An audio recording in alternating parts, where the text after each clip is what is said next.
আসসালামু আলাইকুম, আজমার্টস ওয়ার্ল্ডে সবাইকে স্বাগতম। সবাই কেমন আছেন? আশা করতেছি ভালো আছেন। আলহামদুলিল্লাহ, আমিও ভালো আছি। আজকের ভিডিওটা যতটুকু কষ্টের ততটুকুই আনন্দের।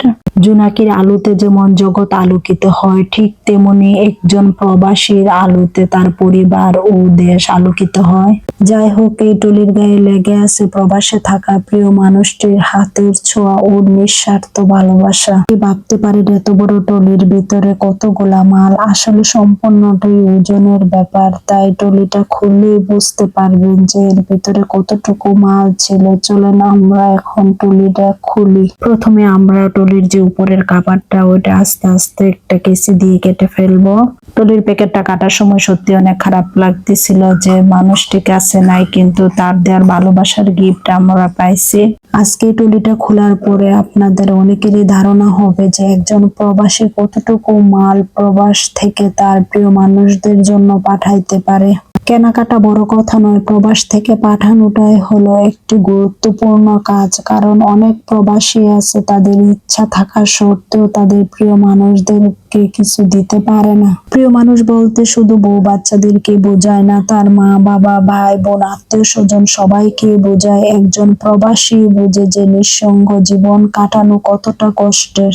আমরা দেশে বাবা মা আত্মীয় স্বজন সবার সাথে থাকা সত্ত্বেও আমাদের অনেক কষ্ট, আর এরা নিঃসঙ্গ জীবন এই প্রবাসে কাটায়, তাদের কতটাই না কষ্টের। টলিকে আনবক্সিং করার কাজে সম্পূর্ণই শেষ। এখন আমরা টলির অন্তর তালা খুলবো। শত কষ্টকে দূরে রেখে আনন্দকে সামনে এনে এখন আমরা তালাটা খুলবো।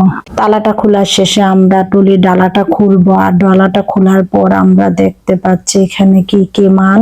সবগুলোর সাথে মিশে আছে একজন প্রবাসীর অক্লান্ত পরিশ্রম ও ভালোবাসা। প্রথমে দেখা যাচ্ছে বডি ওয়াশ, শ্যাম্পু, দুধের ডিবি। দেখেই বোঝা যাচ্ছে যে কতটুকু মাল। টলির ভিতরে আরো মাল আনা যেত, কিন্তু ওজনের কারণে সম্ভব হয়নি। প্রতিটা প্রবাসীর জন্য রইল অনেক ভালোবাসা ও অবিরাম দোয়া।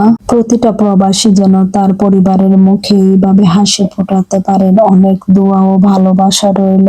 তাদের অক্লান্ত পরিশ্রম ও রুজির উপরে যেন আল্লাহ রহমত ও বরকত দান করেন। প্রতিটা প্রবাসীর রক্ত পানি হয়ে জড়া, আর অক্লান্ত পরিশ্রমের বিনিময়ে আমাদের প্রতিটা ফ্যামিলির মুখে হাসি ফোটায়। মোমবাতি যেমন নিজে জ্বলে অন্যকে আলো দেয়, ঠিক তেমনি প্রবাসীরা প্রবাসে জ্বলে আর তাদের পরিবারের মধ্যে আলো ছড়ায়। এইভাবে প্রতিটা প্রবাসী তাদের জীবনের শখ আল্লাহ ত্যাগ করে তাদের পরিবারকে প্রতিষ্ঠিত করে। এই ত্যাগের মূল্যায়ন আমরা কতটুকুই দিতে পারি, কিন্তু অনেক আত্মীয় স্বজন আছেন যারা মনে করে প্রবাসীরা অনেক টাকা ইনকাম করে, অনেক সঞ্চয় করে। আসলে কিন্তু না, যে এক প্রবাসী আর এক প্রবাসীর কষ্ট দুঃখ বোঝে। পৃথিবীর সমস্ত প্রবাসীর জন্য অনেক দোয়া ও ভালোবাসা রইল। আজকের ভিডিওটা এই পর্যন্তই। ভালো থাকবেন। আল্লাহ হাফেজ।